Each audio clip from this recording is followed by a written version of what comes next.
Assalamualaikum warahmatullahi wabarakatuh. Perkenalkan, nama saya Muhammad Lutfi Al-Ghazru dengan NIM 22.1093.2026. Pada kesempatan kali ini, saya akan menjelaskan terkait tugas besar saya pada mata kuliah pemodelan rantai pasok.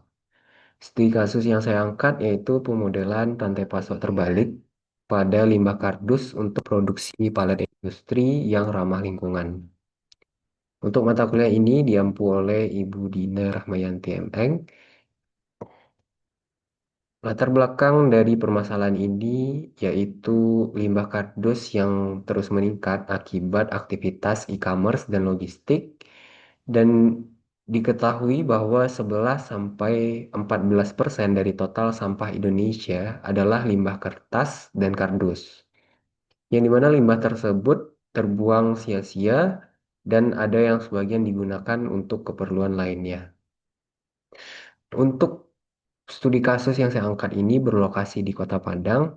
Sama-sama kita ketahui bahwa Padang merupakan pusat logistik sehingga eh, terdapat lonjakan kebutuhan pada kardus sendiri dan juga eh, penggunaan pada fasilitas logistik. Salah satu aktivitas yang berkaitan dengan produk logistik adalah palet.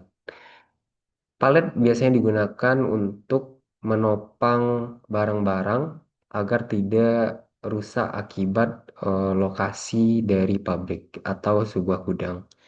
Dan juga untuk palet industri itu terdiri dari beberapa jenis berdasarkan material, ada yang dari kayu, plastik, maupun dari campuran.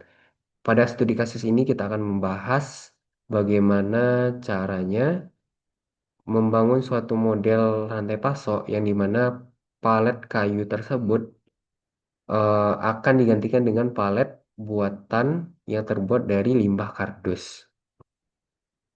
Tujuan dari studi kasus ini jelas yaitu bagaimana merancang model rantai pasok terbalik yang memaksimalkan keuntungan setiap entitas yang terlibat.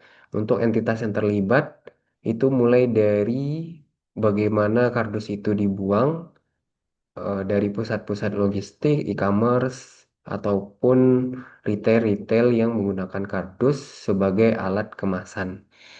Kemudian kardus tersebut harus dikumpulkan dan model pengumpulan yang dipilih adalah melalui pengepul. Pengepul ini akan mengambil dan membeli setiap kardus yang ada dan terbuang dan juga akan dioper ke pabrik.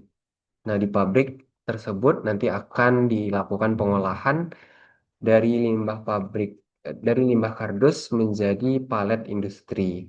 Nah, di sini keuntungan yang diperoleh dari pabrik selain dari memproduksi palet, yaitu bahan baku yang tersedia dalam jumlah yang besar dan juga harga yang lebih rendah dari penggunaan palet sebelumnya.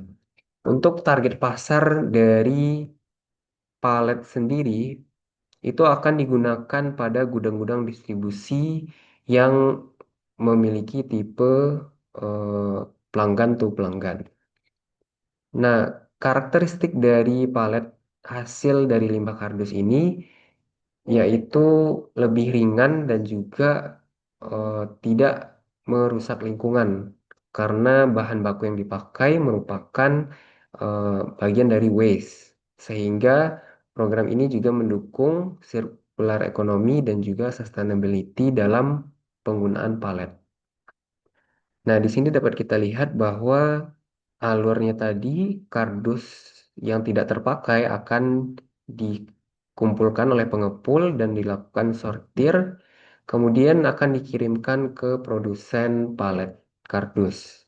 Dan palet kardus tersebut akan dijual ke gudang-gudang yang juga menggunakan palet sebagai fasilitas logistiknya. Oke, untuk mencapai tujuan tersebut, prosedur solusi yang harus dicapai, kita menggunakan konsep mixed linear integer programming, di mana kita melakukan pemilihan dengan input berupa biaya pengumpulan, produksi, dan penjualan.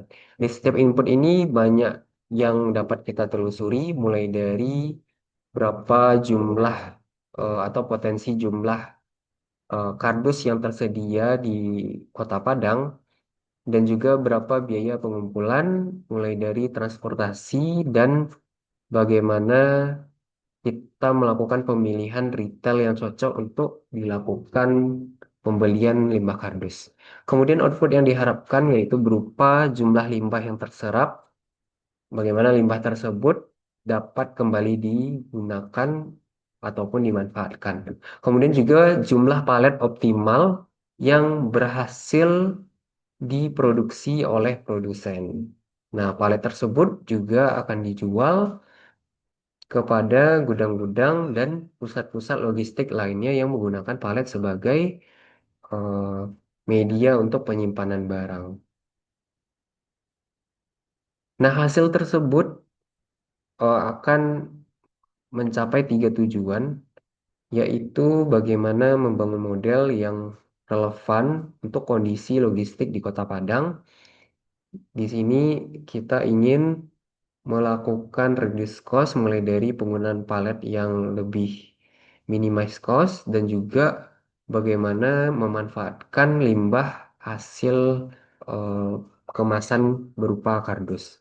Kemudian selanjutnya juga berkontribusi pada pengelolaan limbah berkelanjutan yang dimana jumlah limbah berbentuk kardus di Indonesia cukup tinggi yang mana tadi diperoleh data 11 sampai 14 limbah termasuk kardus. Kemudian yang ketiga juga menciptakan nilai ekonomi baru. Hasil model yang dibangun itu akan menghasilkan total keuntungan yang diperoleh dari setiap entitas. Dari situ kita dapat eh, gunakan sebagai parameter apakah model yang dibangun layak untuk direalisasikan. Demikian hasil presentasi terkait studi kasus pemodelan rantai pasok. Saya akhiri, wabillahi taufiq wal hidayah. Assalamualaikum warahmatullahi wabarakatuh.